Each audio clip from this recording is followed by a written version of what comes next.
Welcome to your new job. So, I will be recording these tapes to help you get through the night. I know this.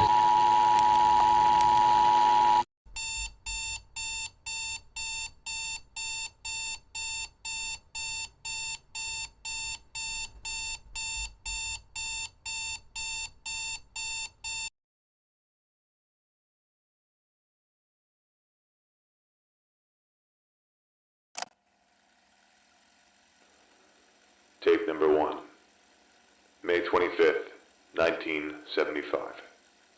Today marks the first day of the experiment. My name is John McAdams, and I've decided to document my progress with this experiment on tape.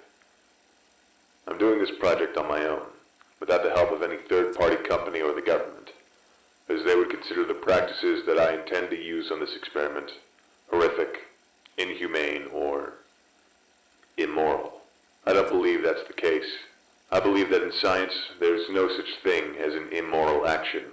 That's why I decided to start this company and, by extension, open this restaurant, utilizing robot animatronics, so I can both fund and successfully conceal the experiment until it's completely finished. I am a man of science, and I believe that if a risk must be taken to further the pursuit of knowledge, then we must do it, even if that means sacrificing another.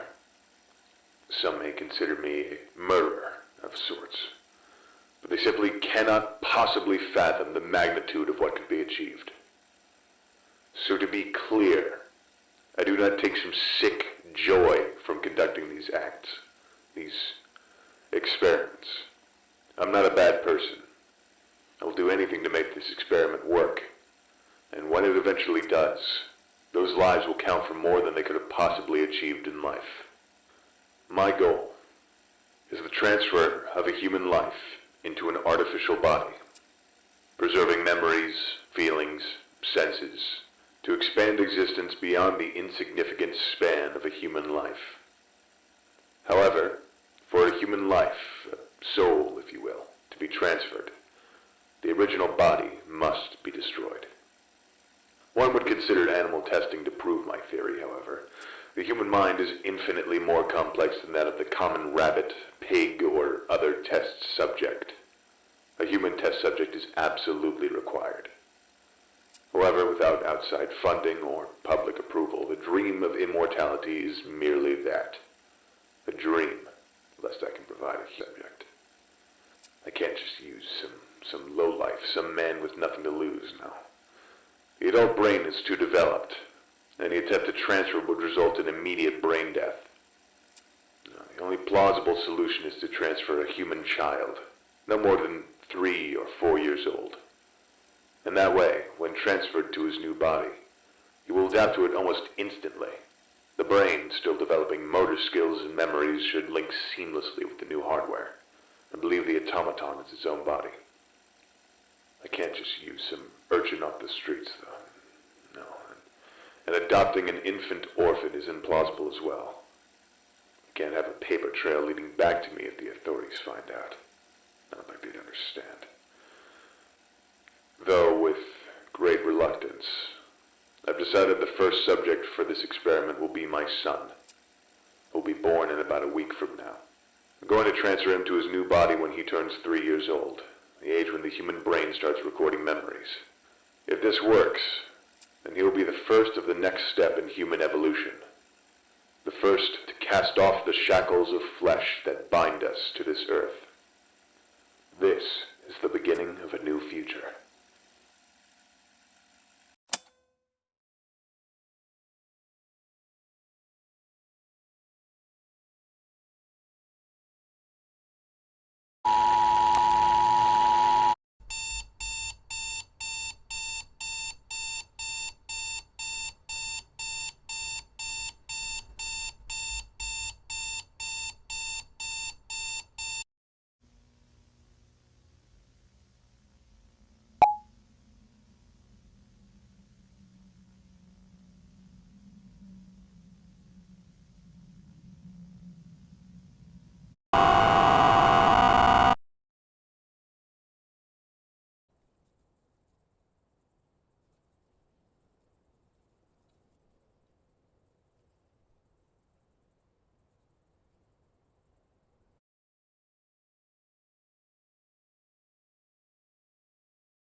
once more. Congratulations. I won't take long to dictate. First, Suri. His movements are basically a combination of Chachi, Maggie, Flower, and...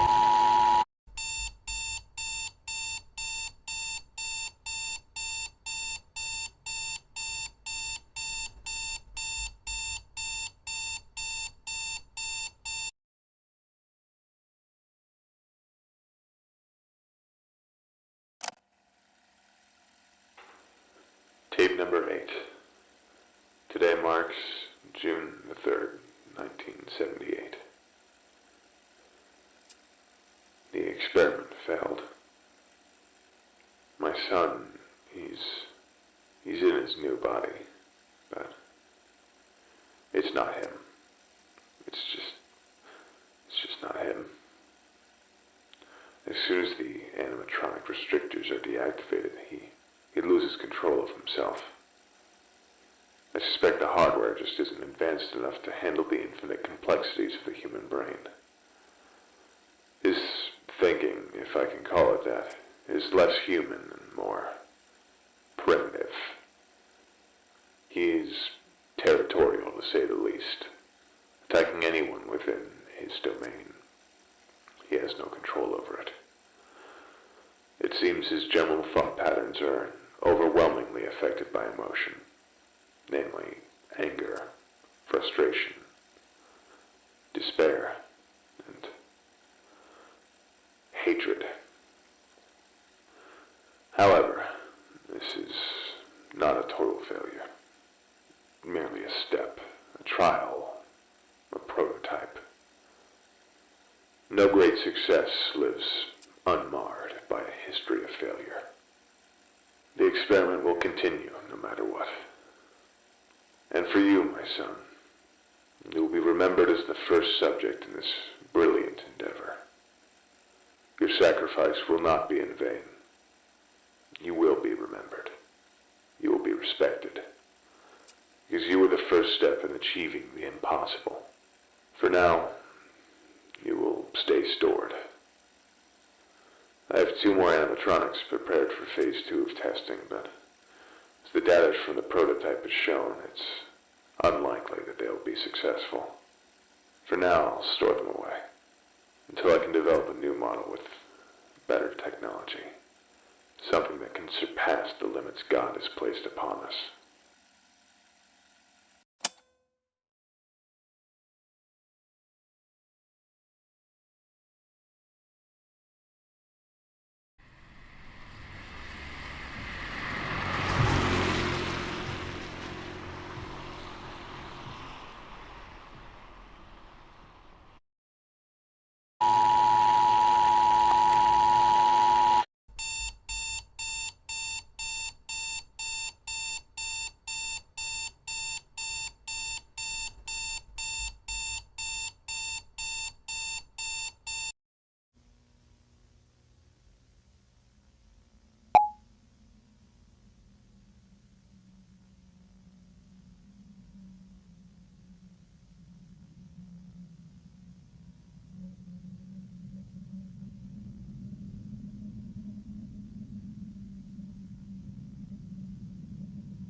She's gone.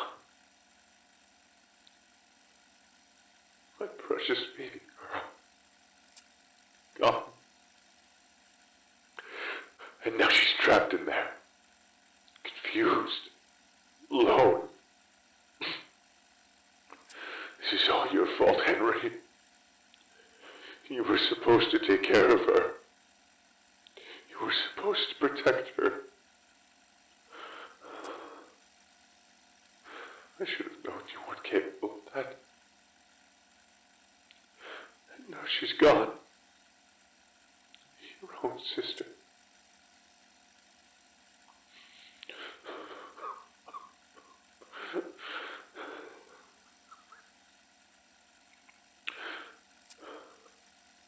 I can't give up now. I have to keep going. I can't have this all be for nothing. I must finish my work.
They're starting an investigation on me. Me! It doesn't make any sense. How did they connect me to those orphans? It's not possible. I was careful. I had the bodies dismembered, disfigured, impossible to distinguish. The parts scattered, fragmented, far from this location. Somebody's against me. Somebody doesn't want the future to happen. But I don't care. They can't stop me. They can't stop progress. And I'll kill as many as it takes to succeed. I can't stop now. And I can't be stopped now. No. Not when I'm this close. Humanity will thank me, revere me even. I need more time. But time is running out. Whatever it takes, I must succeed.